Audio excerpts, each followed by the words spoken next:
Hello and welcome to Morning Coffee with Maddog Merv. And today, well, we have a balmy 23 degrees out here. Yay for winter! Yay for January! Yeah. Let's see what we got going on the channel this week, shall we? Welcome to Morning Coffee. Maddog Merv today. Got our French roast this morning again. I wonder if I'm a big fat guy. I mean, And then holy they cow. I always had a schmear. So he's probably going for bagels. He's trying to steal. Oh my gosh, I can't even believe it. I have no clue. And I got a bunch of chores to do. Oh, who wants to do that? So today's shout out goes to a channel that I just ran across, and for those of you guys who build, well, just for those of you who are guys, you're gonna like this channel, but trust me, you will. But for for those of you particularly that like tanks and armor, you're gonna like this channel. The name of the channel is Sophie Lean, S-O-F-I, and then L-I-E-N, I believe is how it's spelled. I'll have a link in the description for it. Sophie Lean. So I have been working on a US T95 Heavy. It's around here somewhere. Anyway, I've been working on the super heavy T95 American tank. I've also been working on a couple other things we'll discuss in a few minutes. I came across the video of the restored tank where they're looking at the different crew positions inside the tank, and I'm like, oh, I gotta see this. And I check it out, and this young lady, she is not hard on the eyes at all.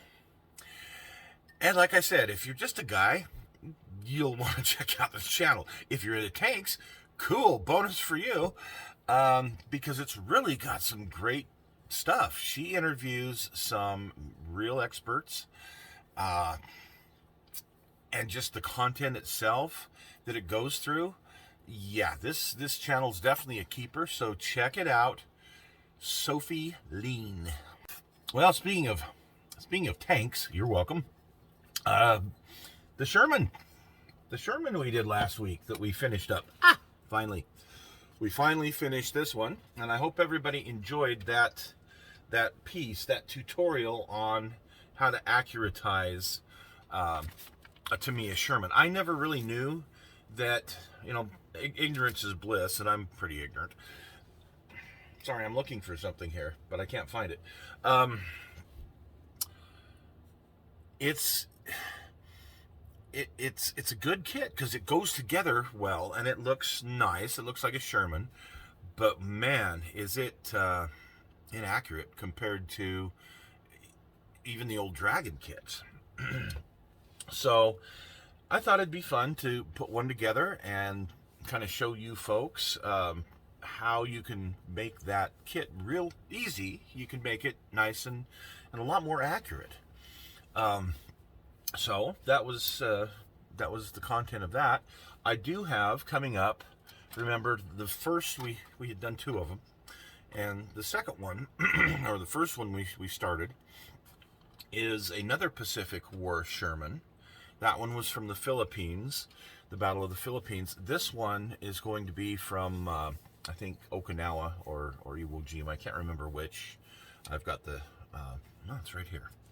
So yeah, I've got a couple of Iwo Jima. And this will be for one of the flame tanks. And what I'm looking for, I got my photo etch. It finally came in. I got my photo etch, and I need to get that put on because that has the screens and whatnot, the covers for the hatches and a few other things. So we'll have that probably next month. It'll probably take me that long to get everything finished on it. So anyway, I hope you folks like that one. And then the odds and ends, that was kind of fun because I've got a lot of odd, and some ends around here. That little Stuart, it's not finished. It's just, I've got it painted and washed because it was dirty. No, washed with Larry's bathwater, which makes it dirty. And then I've got to finish a few other little techniques and put the little hook eyelet on it and all that to make an ornament out of it. That's going to be a really cool ornament hanging on my Christmas tree next winter. So The periscope guards are definitely a keeper. There's something I'm going to order more of. The supplier I got them from, I got everything they had. So when they get more in stock, maybe you guys could get some too. But for now, I got them. That 3D printed body, I'm not impressed with at all. And I don't know where I've thrown it. Yeah, the fact that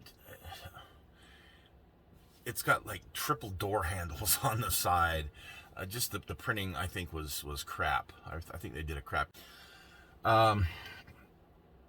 Anyway, yeah, I had a lot of little odds and ends around here. I always have that I'm ordering. Like right now, I've got some heads, some 35th scale heads, which is kind of neat. For some figures that I'm going to be doing.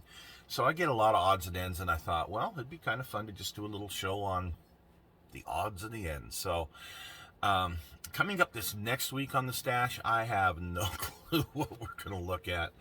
I've got stuff around here, but yeah, I'm not sure. I'm not sure what I'm going to pull out yet. I haven't got that far. For the main show tomorrow, I thought we would go back and look at one of the old schools here in Salt Lake. Usually over Human Rights Day, I take that day, and it's always a crappy, nasty weather day here in Utah. I don't know why, because it's, January, that's probably why. But anyway, I usually spend that day on the computer going through local buildings, looking at local buildings, local history, that type of thing. So I run across stuff to do with the old schools, and usually around this time I put out one of those anyway. And I thought, I haven't done that in just a little while. Last time was McKinley. So we are going to look at one of the old schools tomorrow here in Salt Lake that's no longer around. So stay tuned for that. So we've had a pretty eventful week here. Eventful in that I've been very busy with model builds. Too busy with model builds, actually. When I get a bug, and that's the one thing you guys already know, when I get a bug and I like armor, poof, I'm into that armor. But within armor, there's so many different things I like to do. And playing my World of Tanks, there's some new tanks that I've gotten on the game, and of course, they get me all excited, and I look, okay, now I got to build a model of this. And one of those that I've been working on off and on for a couple of years is called the Mutant 6, as everybody likes to call it in the game. It's an M6, so the M6 heavy tank, which we did a show on that. One of my very first shows was on the M6 heavy that I built. I've almost completed another one since then, and I have another hull that is in the process of being built for this M6A2 E1, I think is what its designation is. I just call it the Mutant 6. And what it is, it's the M6, I think it was a T1E1 hull that they took, and they had a special turret made so that it would house the 105 millimeter. So it's one of these. This is off of a T29 model. So it was built to house this 105 millimeter gun that was going to be put on the T29. And they wanted to kind of test fit it and run it out on this M6 chassis before they made the final turret for the T29. So hang on just a sec. So there I am talking about it, and I just happen to have one sitting right back here. I can't remember if this is the Hobby Boss kit, or I think this is the Hobby Boss kit anyway, or the Ming, I can't remember. built this one a while back, but this is a turret for a UST-29, and here is the 105 gun on it. And you kind of see the shape of it. Well, on the M6 A2 E1, it has a little bit different shaped.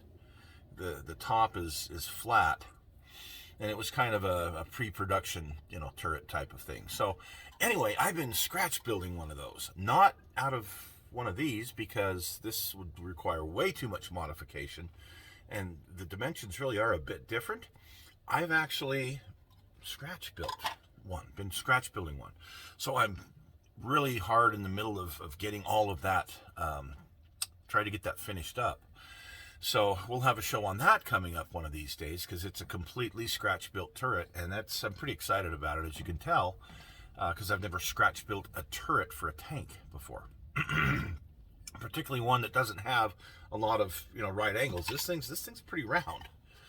This thing's pretty round. Doesn't have a lot of angles on it. So I'm excited. I'm excited about that one. That will be coming up either later this month or next month. I'm not sure which, but I've been working really hard on that. Of course, I've got some figures I've been working on.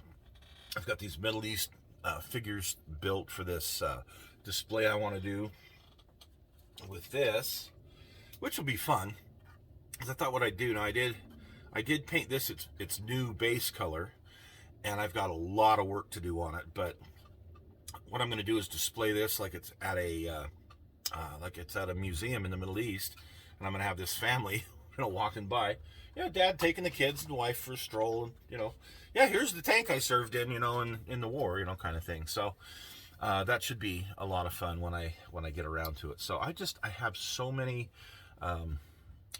different projects going on here. I'm converting, one thing I'm converting some Soviets into U.S. Marines. There you go.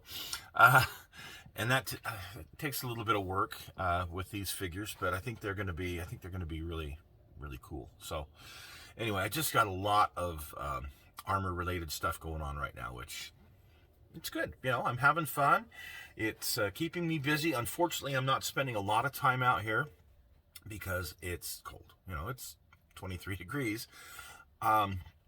I do want to give a quick shout out to a friend of mine. His name's Mark, and Mark has been a big supporter of this channel. Mark has donated, from some kits, storage containers.